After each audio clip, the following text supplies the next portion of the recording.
Hi, everybody, and welcome to the April edition of ChangeMakers on Tuesdays. There's our title slide. Thanks, Paroma.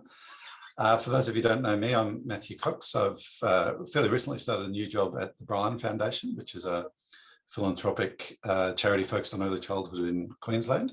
And I'm your host today, as I am most months. So welcome to ChangeMakers on Tuesdays. It's a forum for anybody and everybody who's interested in place-based social change or place-based ways of working.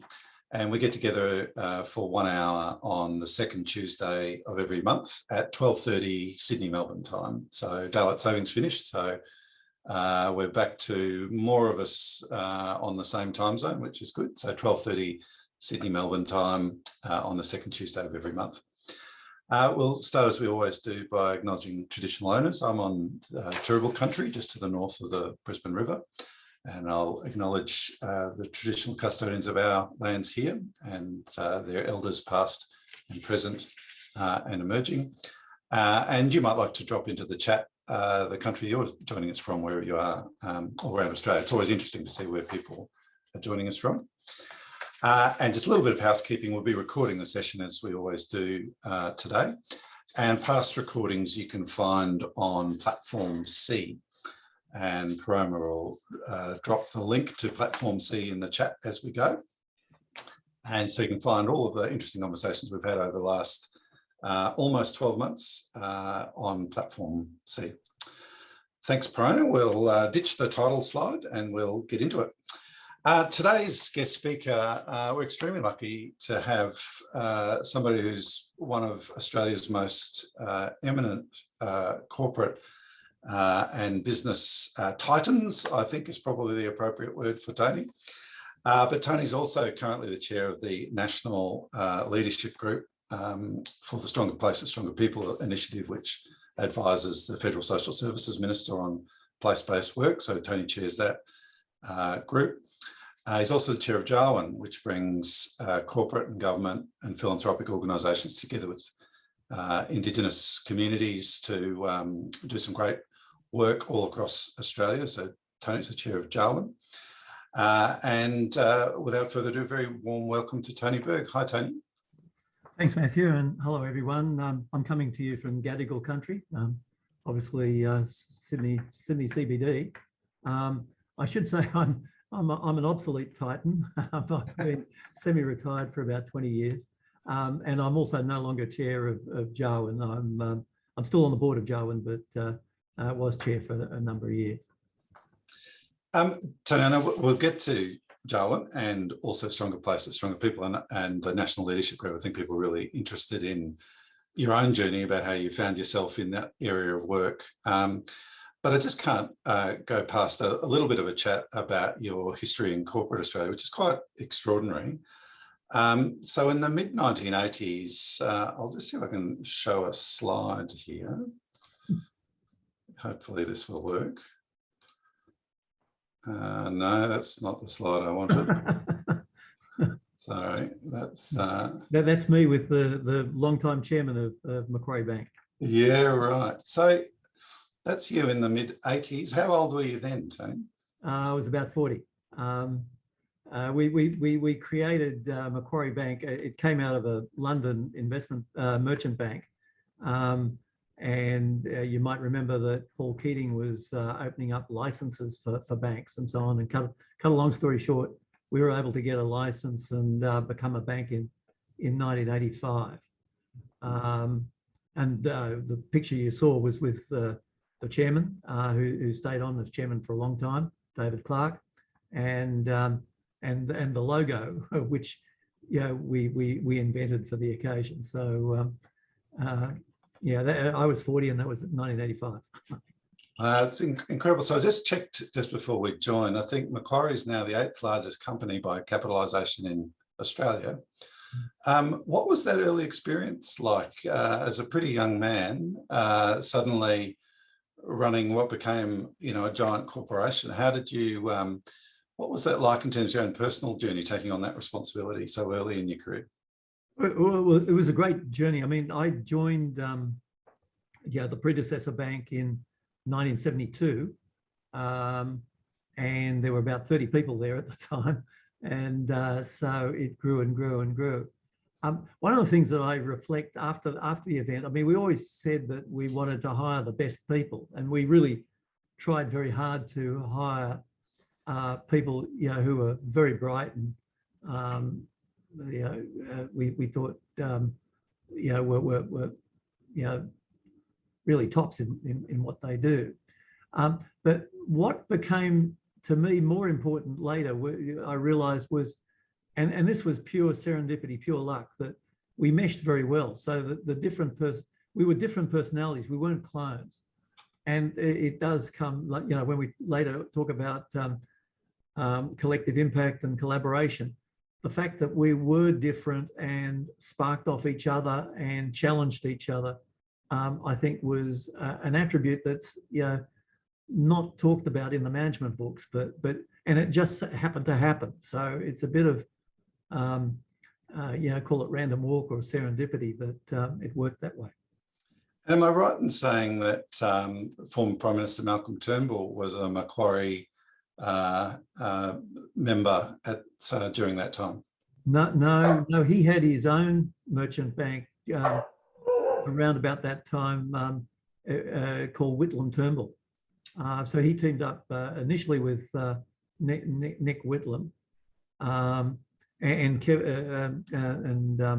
Neville Rand was a third member of that group, but there was then a bit of a falling out. And Malcolm ultimately, you know, later went to Goldman Sachs before, well before he became, you know, went into politics. I love how you just said, oh, he had his own merchant bank. It's good to have your own merchant bank, isn't it? And so after leaving Macquarie, then people may or may not know this, he then went on to be the CEO at Boral, and then led a really successful demerger at Boral, which created, again, two of Australia's largest companies, being Boral Constructions and Origin Energy, wasn't it? Yes, that's right. Yeah. So thinking about transactions at that scale, you know, the complexity of creating two enormous companies, what's that like? How long did that take to create those two massive organisations in different industries? Well, just briefly, I mean, one of the fascinating things is that when I joined Boral, which was early '94, it had a small oil and gas business. It was in the process of acquiring a company called Segasco, which was the South Australian gas company, which reticulated gas in Adelaide, but also had some interests in producing gas up in the Cooper Basin. And we were going through the deregulation of, you know, being able to acquire gas and electricity companies and so on. And I came to the conclusion that there was sort of more prospects there than in building materials. And so we started to build up our oil and gas business and create an integrated business. So that by the time, well, when we got to the year 2000, it was certainly large enough. Yeah, it was a large company in its own right. And we figured that it was in the shareholders' interest to demerge what was then renamed Origin from the Boral Building Materials Company. So it's just wonderful to have someone with, you know, such diverse experience compared with myself and many other people on the call interested in our work in place-based approaches and in social development and social change. Just before we get to that, I know you've also had a really active career in the arts and cultural spheres, including with the National Gallery, Musica Viva, the Australia Council. How did you get involved in that, and what lessons can you take from those sorts of involvements into the social development work that we're all doing now? Well, I think that, I mean, I was always interested in the arts, and particularly music. You know, I also had, you know, one position on a theatre company board, and then, you know, I started collecting art, and so I was interested in the visual arts as well. First of all, I actually think that, you know, as a business person, it takes you out of, you know, the day-to-day business stuff and broadens your mind and opens your mind to a whole lot of things. So I think it's beneficial for, well, business people and even, and not-for-profit people to, broaden their interests. And so, you just see a lot more of the country, the world, in doing that. And I think that, hopefully makes you more empathetic. Which brings us to your involvement with Jawun. Firstly, tell us a bit about Jawun and how you got involved. Well, so the first thing is that I retired from full-time work in 2000, after the demerger. Demerger. Two of the people I'd recruited to run those two companies, were the logical people to run them after the demerger, and so I did myself out of a job. It coincided with, in Sydney, the Reconciliation March across Sydney Harbour Bridge, which my wife and I joined. And I thought, well, okay, I'm going to have a bit of time now.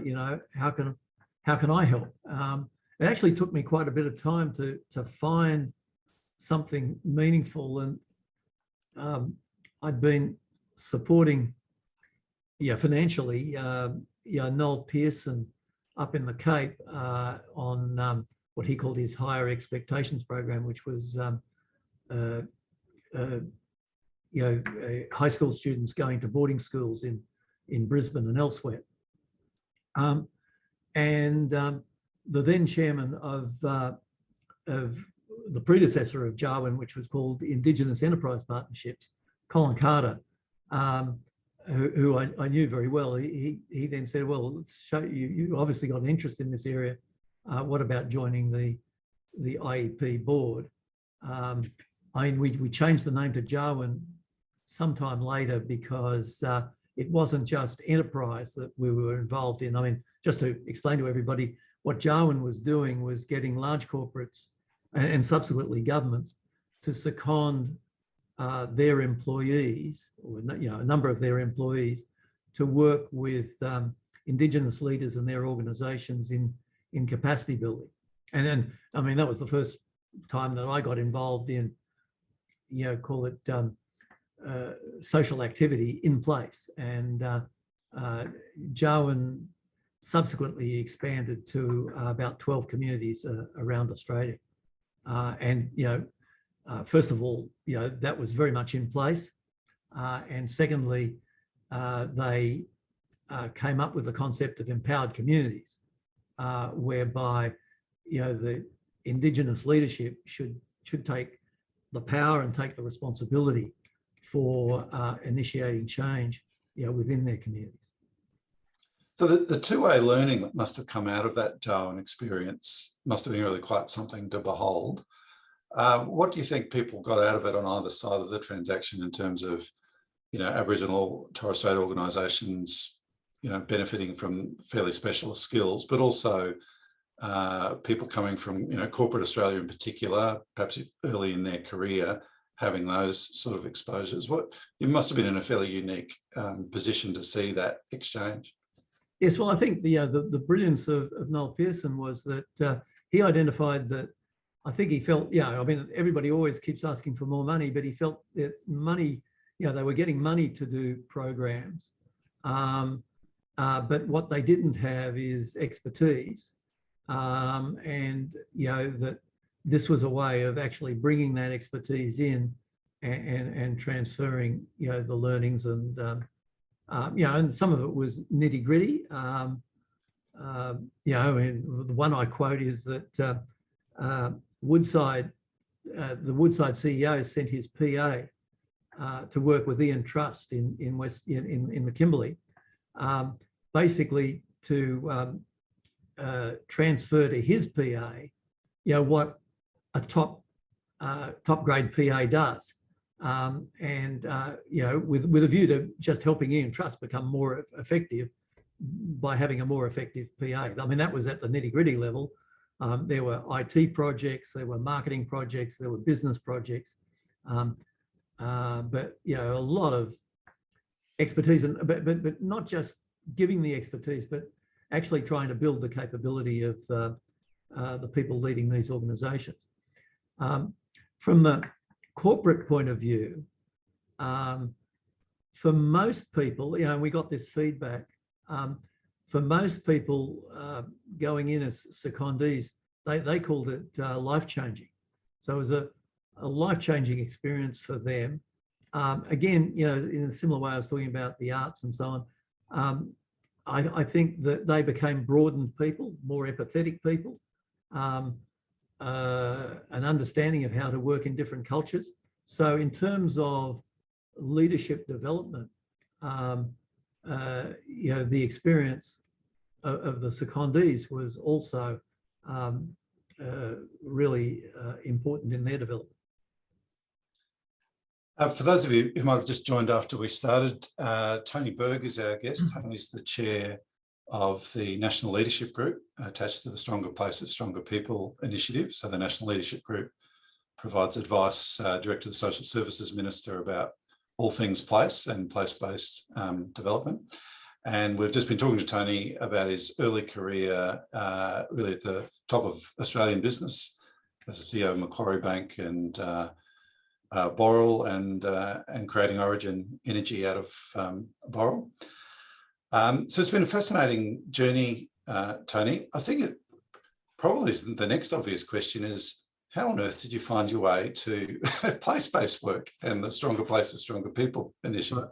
Well, as I mentioned, Matthew, you know, so Jawun was working very much in place, you know, these 12 communities. By the way, the 12 communities, some of them are remote, some of them are regional, and some of them are city-based. So it was a range of communities.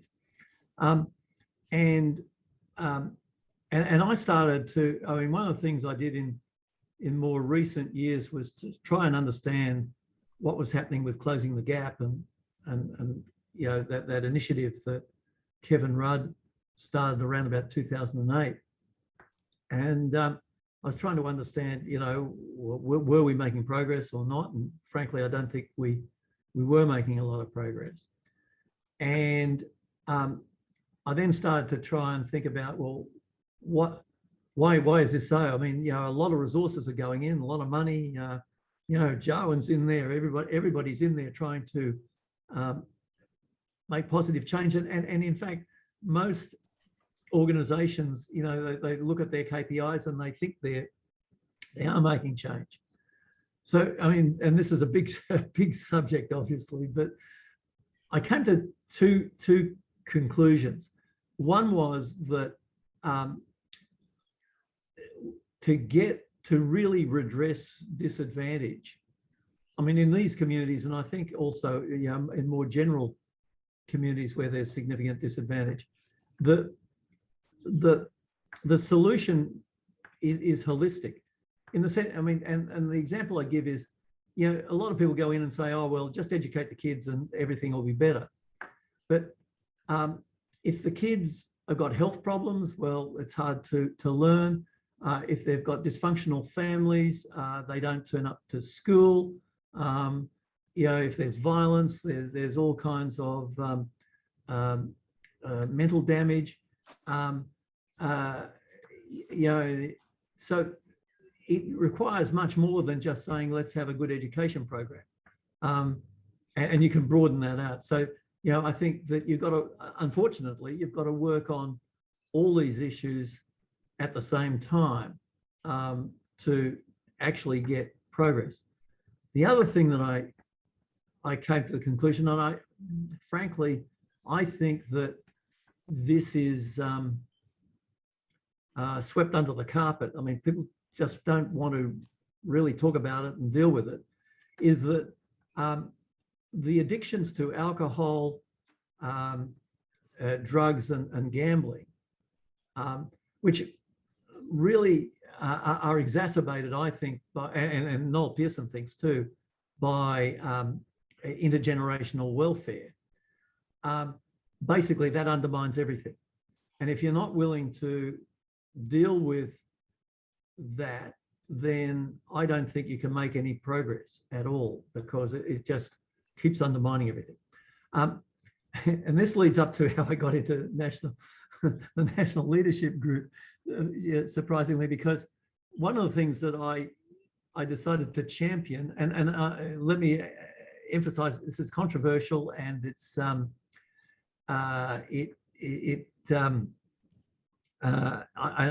don't maintain that this is the total solution. I just think it's part of a solution. But I became an advocate for the cashless debit card as a way to try to deal particularly with alcohol. And I actually wrote an opinion piece in the Australian on that. And the then Minister of Social Services, Paul Fletcher, saw that, and I think that was all of a sudden he said, "Oh well, we've got to get this bloke to chair the national leadership group that we're creating." So I mean, I think that's how I got there. So for people not familiar with the National Leadership Group and Stronger Places, Stronger People, what's that set up like? Well, I mean, first of all, I should emphasise that Matthew is a very valued member of the National Leadership Group. So inevitably with these things with government, they're complicated, right? So you've got the Department of Social Services, you've got a minister, and the minister's got, ultimate responsibility for everything that happens. And the Stronger Places, Stronger People is a program within the Department of Social Services. And basically, there's a number of government programs that deal with collective impact in place, but this is one of them, and most of them, and including this one, are pilots in terms of trying to demonstrate, because there is a realization that doing things the same way are going to end up with the same results, which is, as I'm saying, with closing the gap, not much progress. And so there is a realization in government that they've got to do things differently. It's just a question of how, and you can imagine there's a lot of difficulty in changing things. And it's important to pilot new programs to see if they really work. And so Stronger Places, Stronger People was started about 3 years ago. And it is a 5-year program before it's reevaluated. The national leadership, they decided to have a national leadership group, which effectively has no responsibility, but is there to advise the minister, advise the department, become an advocate for this way of doing things, and to think through and provide advice on how the program might work better. And again, for people who are unfamiliar with it, some of the sort of topics that are before the National Leadership Group at the moment, maybe just outline for people the sort of 2 or 3 things that we're really focusing on at the moment. So the big one, I think, is systemic barriers. The way the system works, the way that government, and we're probably talking about 3 levels of government: federal and state and local, the way they work down through silos. A lot of the service organisations work through in silos and don't actually think about what needs to happen in a community and respond to the needs of the community. And so that is the big issue that we grapple with. We've just had a convening last week with a number of service organisations, like Mission Australia, Red Cross, etc., to talk about how they might collaborate with communities and with themselves better than what's been happening. And the final major thing is that each of the communities within Stronger Places, Stronger People has a backbone, has a community leadership group and a backbone organisation servicing that. But oftentimes those people are recruited with no experience in this area, and so we're talking about what we previously called an enabling partner and now are calling a nexus centre as an organisation, a go-to organisation to get help and advice and learnings. We hope to have that in place in the next 6 months.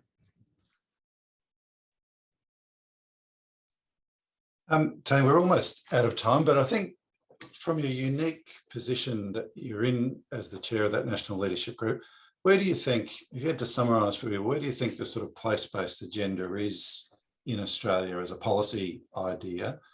And maybe the second part of that question is, where do you think we might be going in the next 5 years or so? So, I mean, first of all, Matthew, as I mentioned, my learnings from what I was doing in Jawun and with Indigenous communities is I'm convinced that you're only going to get reform in place where the community is looking for it, and then where there can be genuine collaboration to change things. Now, that, well, to me at least, that's obvious. Like everything else, this is very complicated. It doesn't just fall into place. It's not a snap your finger type change that you can make. And so that in and of, while I think that's going to be absolutely necessary, it's hard work, and we're going to have to break down a number of these barriers to get there. So I think it's important that initiatives like this are successful, so that people say, yeah, well, that's the way to go, and how do we learn how to do that? Just before we let you go, Tony, I think just your extraordinary career and experience in leadership across so many different fields, it'd be remiss of me if I didn't ask you for your most penetrating leadership insight, particularly considering folks on the call, where many of us are trying to lead or support or have led some of these place-based initiatives, or we're in a government role where we're trying to foster that and change things at a systemic level. Have you got an insight or a thought to leave us with about how we should lead? It's a big subject, Matthew. One of the things I'll just make 2 points. One of the things I learned was that leadership needs to be different in different circumstances.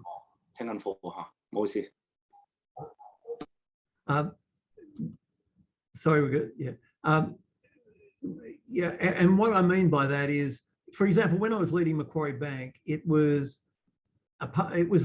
running it like a partnership. It was going well, and so the leadership style had to be very collegiate. These weren't people who were going to just take orders. When I joined Boral, it was a turnaround situation when I got there, and basically you had to be a lot more directive. And I'll come to one of the other aspects of that in 1 second. But sitting around talking about the issues and spending a lot of time, you just didn't have that time to affect the changes that you had to affect. So the different style of leadership in different circumstances is one of my takeaways. The second one is that it's combined with that is that if you're really trying to do change, as opposed to incremental change, I think you need to have a burning platform. And frankly, that's one of the issues that we don't have in the social sector. I don't think there's a realization in government and in the service sector that there's a burning platform here. And to me, there is. I mean, basically, disadvantage, at least in terms of numbers of people being adversely affected, is growing. And so to me, that's a burning platform. And so, but you've got to if you're going to lead change, the people that you're leading have to understand that they're on a burning platform, and that these changes are necessary. So those are sort of two thoughts. Tony, we could talk all day, but we do have to move on to some of our other segments. Everyone, could you please join with me in thanking Tony Berg for such a wonderful presentation today. Thanks, Matthew. Thanks a lot. Thanks, everybody. Tony, please stick around. Yes, I will. Our next segment, as we do each month, is a quick breakout in some small groups so you can meet other folks from around Australia. We give you about 5 or 10 minutes to say hello, introduce yourself. And we're going to offer a focus question today. You don't have to discuss the focus question if you don't want, but there is a federal election coming up. And no matter who forms government after that election, our focus question is, if there was a big decision that you wanted out of the incoming government of whatever stripe that could really drive things forward in whatever it is that you do, what would that big decision be? So what's the big decision you're hoping for out of an incoming government? So you can use that focus question if you like, or you can just say hi and talk to each other or talk about anything else you like. You've got about 5 or 10 minutes. We're now very fortunate to have Jawun Mclaughlin with us to talk about the Community of the Month segment. Jawun is the Executive Director of Services with Our Place, which is an initiative of the Colman Foundation. As many of you probably know, Our Place is based on the Doveton College model of integrated school and community services and health delivery that Jawun was a pioneering and founding figure in putting that famous Doveton College model together. So we're very, very fortunate to have Jawun with us today. Jawun, we might just start with telling people a little bit about Doveton, where it is, but also it's got a slightly different history to many of the communities that we work with. It was actually reasonably sort of quietly prosperous industrial community 50 years ago, wasn't it? Yes, that's right, Matthew. Hello, everyone. Thank you for having me. Yeah, the Doveton story is really interesting. In the 1950s, it's a suburb in the southeastern part of Victoria, just outside of Dandenong. And it was a very large industrial area. Ford Motor Company was the large one, and a number of other industries. And the place of Doveton, the area of Doveton, is kind of contained with freeways on, it's got the creek on one side and freeways on the other side. So it's this little pocket area. And the industrial leads at that time built houses for their workers in Doveton. And so it's not an area of high government housing. It still remains a lot of those houses. So it was very affluent. Everybody who wanted a job had a job. There were lots of jobs that were available, and the area just flourished, had its own fire station, 3 schools were built. It had a post office. It had all the kind of resources, its own police station, blah, blah, blah. It had a huge amount of resources. And there was a real sense of pride in that community by those that lived there. And then sadly, the demise of the industries meant that many of those families that were employed were no longer employed, and didn't have the skill level to seek high levels of other work. So sadly, the area went into great demise over the period leading up to the 90s. And there's a local guy, Dennis Glover, who used to live there, who had done a lot of writing, and he's written up the story of that time, of the industrial growth, but then the demise, and where it was left basically was in a very sorry state of affairs. So all of the services that were available withdrawn, everything closed. And then by the 90s, the government had put in a big regeneration project to try and look at how they could redevelop Doveton, if you like. But many of the residents in Doveton and the families and their kids, as the unemployment grew, poverty grew, and all the things that associate around poverty, a lot of things Tony talked about, family, mental health, violence, drug addictions, all of those kinds of things were on the rise. Doveton became a very high concern around where it was placed.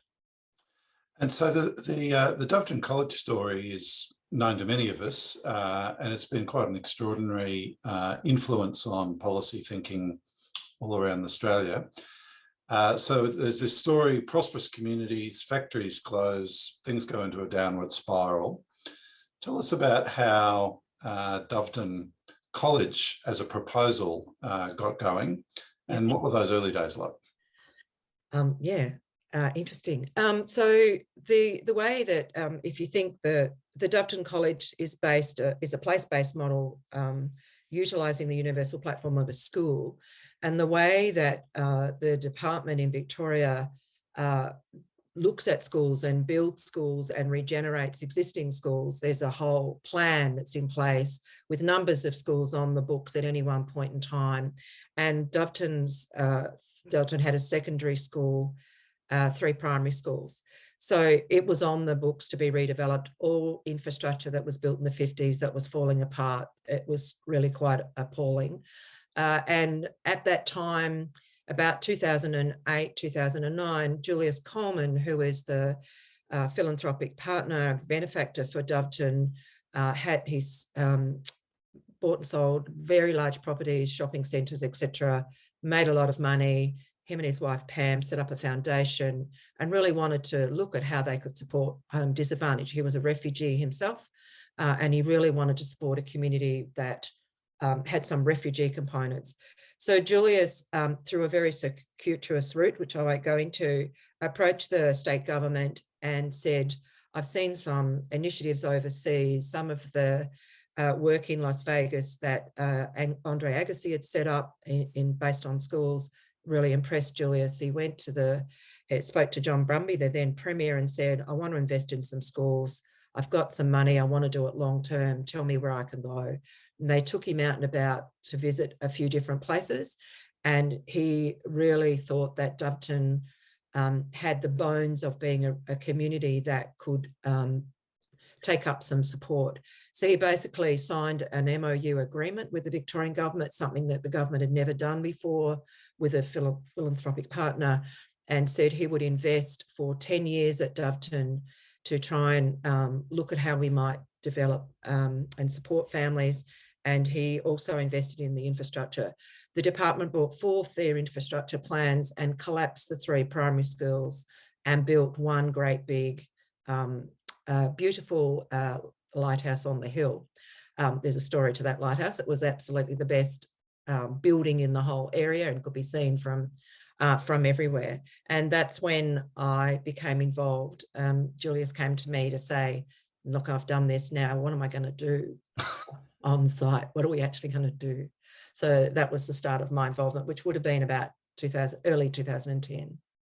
And I remember Julius telling me that interaction with Andre Agassi happened in a poker tournament in Las Vegas, where they sat next to each other, I seem to remember. Yes, that's right. Yes. So Julius is plays poker professionally. He's interested in, it's like a sport.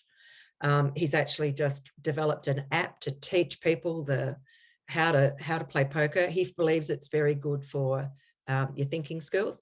And he was in Las Vegas one time and he met Andre and went to visit his school, and he was extremely impressed with what Andre had set up and came back. And Julius is a very determined man, and that's what he wanted to do, and that's what he negotiated with the government and committed the funds to make it happen. It's funny, these little coincidences in life that lead us places, and how people find their way into this sort of work. That's probably one of the more interesting tales.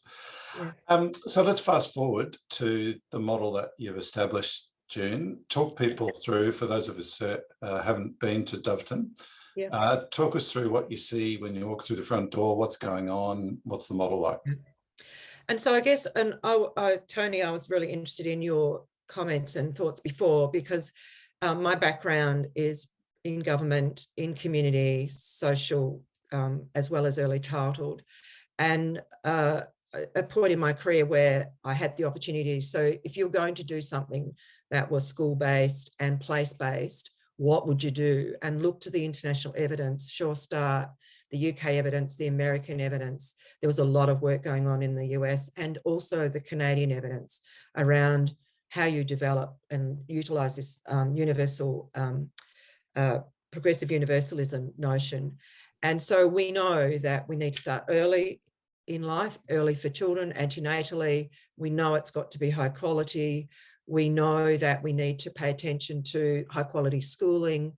We know that the evidence is there for health and well-being. If you don't address children's health and well-being, they can't learn. We know that engagement in a broad range of activities outside of school is really critical for children's social development as well as physical development.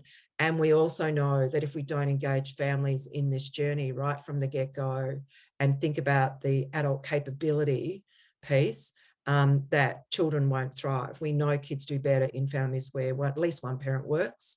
So our adult strategy is engagement, volunteering, adult education, and job support. So that is the suite of what we now have framed up and call the elements of Doveton. And critical to all of that is collaboration and partnership. And we would say we are not community driven, but we are very heavily community engaged. So community is front and center to everything we do. And we have, so over the years, putting that into place bit by bit, it was about year 5, year 6 that we began to see enormous engagement by the community. And if you walked in the front door, we have a single entrance to a whole suite of services and supports. It's not like a traditional school. And if you walk in the front door, you would see adults everywhere in the school, engaged with their kids in early childhood, engaged in activities for themselves, cooking, sewing, whatever it might be, as well as participating in a certificate or diploma level training. And we have lots of hangabout space, consulting rooms, health services on sites. Doveton was a really, really busy place. And the term our place, so in terms of looking at how we translate that elsewhere, the term our place comes from our families that we interacted with at Doveton. They saw Doveton as their place. They could come in and out. They didn't need permission. They didn't need to knock on the door of reception of the school and say, I'm here to see blah, blah. They could come in and out and be part of the school. And the principal's view was, all the issues you get raised everywhere about security. What about, families can be, hurt other people, blah, blah, blah. Yes, there were incidents, but the principal's view was the families are his best protection. He knew everything that was going on in that school because the families could walk in and out of his office and connect with him and connect with the school. It was their place, so they took care of it. And, in a very high need community that it was when we started there, we had no graffiti, no broken windows, no break-ins on weekend, nothing. The school was not fenced, it was open. The style of the buildings was the, if you like, the fencing. So yeah, there's lots of learnings, lots of things didn't go right, but lots of things did go right. So Jen, I think it's true to say that you can turn up in the womb at Doveton and you can have a relationship with that school through childcare, through kindergarten, through school itself, the whole way through as a student. And I think I remember you telling me that one year at least you had more adult graduates from adult learning activities and employment programs and things like that than child graduates at the school. So the adult engagement aspects is giant, isn't it? It's a huge part. It is very, very large, yes. And we have this principle of adults on site, and there's a lot strong evidence about children's retention at school, children's development at school is it's improved hugely if they see their parents in classroom alongside of them.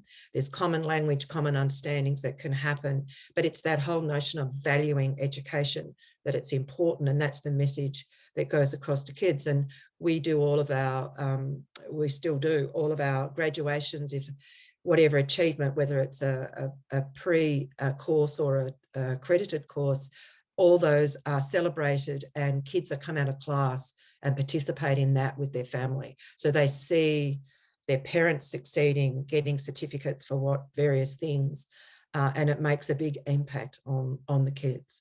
And so that had a correlation with kids' attendance at school. We had huge attendance problems, like a lot of schools in these areas, and the attendance went right up once that was established. Took a long time to grow it, and we grow it by having a coffee and chat come in, hang about. This is your place, you know, talk to somebody, participate. There's supporter play group going on. There's a maternal child health nurse, you know, meet people, greet people. So the social connection for these families was really huge. And it wasn't about your child needs speech therapy or your child's dirty and the kid's got head lice or whatever it is. There was none of that. It was all come in and whatever the parent, very, very family-centered approaches. And we work with all the school staff and all the reception staff, more the point, about how to approach a family when they walk in the door. So those elements of the Doveton model have now been lifted up to the Our Place model. And I think I'm right in saying there's now 10 schools operating in that model. So big scale up in Victoria. Probably the obvious question that's always been in my mind, I'm sure it's in people's minds on the call, is it seems such an obvious model, you know, to bring a whole range of good experiences into people's lives in a universal, non-stigmatizing platform like a school, or perhaps, you know, a child and family centre like they do in Tasmania very successfully, and to bring health and community and other services into that environment, rather than ask people to ping pong around the hills trying to find supports that they need. Seems like such an obvious model. Is it getting easier now that you're at 10 school scale with the Our Place model? Is it getting easier to put those things together, or is there still some way to go on that sort of system level reform? Yeah, so I'd say a couple of things about that. The first one is that we are not attempting to replicate Doveton. We are taking the lessons learned from Doveton and we're looking at how we can scale those lessons and the elements in other places. We signed a partnership agreement with the state in 2017 to take the learnings from Doveton into 10 more sites. We don't receive any government funding at all.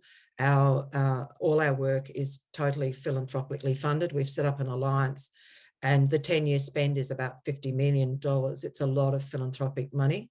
We utilise the government facilities and that's their contribution. So we made a decision to actively walk alongside of government in this next phase. We didn't do that in the first phase. We just did what we wanted to do. Times have changed in that time. So we're walking along government because the whole goal we have is to change the back end, the policy back end, to enable this work to occur more easily. So, you know, the role of the principal is absolutely critical. We have varying levels of quality of our principal. We want to make sure that we have schools that are open, their community facilities, they're there. There's a range of things that we are working through, but it's been quite a challenge and with great respect to government, once you start walking alongside government, there are many rules and barriers that you have to go through in terms of doing this kind of work, because it's very different. It's very different work. And so you're pushing the envelope and challenging all the time. We're not looking to fund new programs. In our view, there are way too many programs already, and they become sometimes part of the problem rather than part of the solution. It's how we can get what's available working better, and so that families can actually access the help they need in a timely way. Not sure if I answered your question, but it was a good answer anyway. June, we are at time. We might just finish with the question we put to the breakout rooms. If you were to have one big decision made, you know, that by an incoming federal government, what would you hope for? What would be useful to you in progressing the Our Place learnings in all those different schools? Given that we're talking about federal and the role of state and federal in education, I would have to say, and because I'm early childhood, I would have to say the early childhood reforms that are proposed are absolutely critical. The application of the opportunity for a long day, high quality early years experience for our communities needs to be free for every child. And that's going to be a huge contributor to stopping the cycle that we've got now. We're at time. Would you please join with me in thanking Jawun McLoughlin and that extraordinary story about the Doveton experience. That's it for April Changemakers on Tuesdays. Join us again in May. We're going to have a cracking session. We'll hear from Michael Hogan about the Thriving Queensland Kids Initiative, which is a major system level reform going on in Queensland. I think I'm right in saying we've got Ceduna as our Community of the Month, which is a really extraordinary tale about a small, pretty remote community of about 5,000 people in South Australia and all the fantastic things that are going on in Ceduna. So see you second Tuesday of the month at 12:30 Sydney, Melbourne time for the May edition of ChangeMakers on Tuesdays. Thanks, Tony. Thanks, June. And see you all again next time. Thank you. Bye, everyone.